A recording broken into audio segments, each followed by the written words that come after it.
De amerikanske myndigheder skjuler UFO'er med teknologier, der kan give os en CO2-fri verden.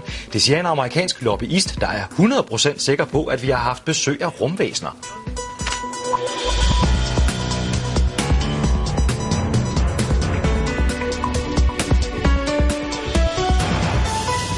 Og velkommen til DR2 Udland. Vi skal tale om UFO'er og rumvæsener lidt senere i udsendelsen. Overskrifterne kommer her.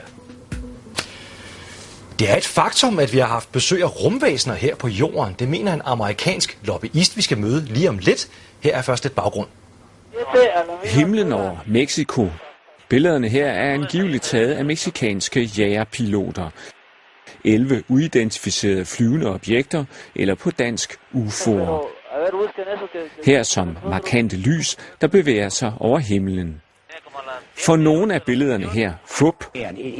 For manden her er de historiske. Han er USA's førende UFO-lobbyist og kræver nu, at USA åbner sine såkaldte X-Files. Arkiverne skulle efter sigende indeholde utallige vidneudsagn fra amerikanere, der har set UFO'er og rumvæsener. Den engelske regering har allerede lagt sine X-Files ud på National Archives, så de er tilgængelige for alle. Tidligere på dagen talte vi med Stephen Basset, som er lobbyist i Washington, og vi spurgte ham, om han helt ærligt tror på, at der har været rumvæsener her på jorden. Oh, I think it's a certainty. It's been established by 60 years of research by hundreds, if not thousands, of citizen science researchers in the United States and around the world. Massive evidence, photos, videos, radar logs. Witnesses are coming forward from within government. We have documents we've obtained from government files. It's a fact. It's a certainty. But what do you think is in those classified American files? Everything that they have learned about this issue with all of their resources since the 1940s, including the fact that they've had at least one extraterrestrial vehicle, probably more than one. They've been studying intensely with hundreds of billions of dollars of funding in underground government facilities, trying to understand the propulsion system in those craft and the energy systems in those craft. And that's just the tip of the iceberg. So they know a great deal. How much they know, of course, we won't know until they tell us.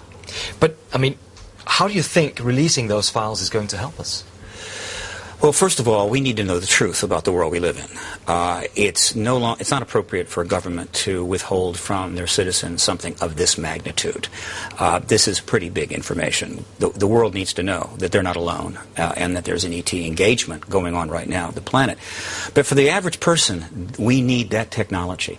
The physics of those craft, the propulsion system and the energy systems, if they're anywhere as good as we think they are, would be transformative to our current status, addressing the environmental concerns we're being told about, the human conditions we're dealing with 25,000 children dying every day from lack of food, water, and proper health care, melting ice caps, holes in the ozone.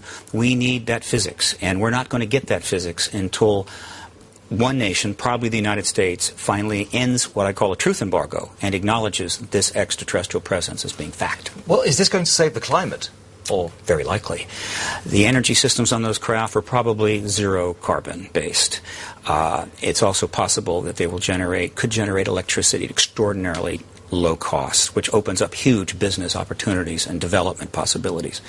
But again, zero carbon-based electricity worldwide, electric cars worldwide running on extremely inexpensive electricity. Obviously, that's going to dramatically reduce the carbon emissions into the world, replacing all oil, coal-driven plants as well as nuclear plants, which is another issue. That's a big deal. Again, we're talking about a technological breakthrough of extraordinary magnitude, sitting in underground facilities in the United States, waiting for the truth embargo to allow them to bring it forward for safe commercial use. Well, the British, they recently released their files. Nothing has really happened. Something is always happening. Since 2000, the French government issued the Cometa report indicating that the extraterrestrial hypothesis was almost certainly the explanation for this phenomena. Since then, they have released thousands of documents. The UK, Canada, Australia, Mexico, Brazil, Uruguay, Sweden, a private group, 60,000 pages, and not too long ago, Denmark. These are not just the release of files. These are messages from these countries, most of them former allies of the United States, that the Cold War's been over for 18 years. That's why the truth embargo lasted until 91. We need that technology. We need you to end this truth embargo. We're running out of time, but why haven't these files been opened? Look, During the Cold War, it was simply too dangerous. The United States, I think, and their allies felt that bringing something like that into the public domain with tens of thousands of nukes pointed at each other, too risky. And so it really wasn't possible until 1991. Since then, it's been a matter of getting it done.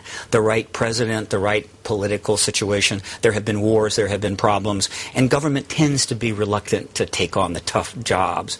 But it will happen. Disclosure of the ET presence is inevitable. I think it could happen this year. Thank you very much. My pleasure.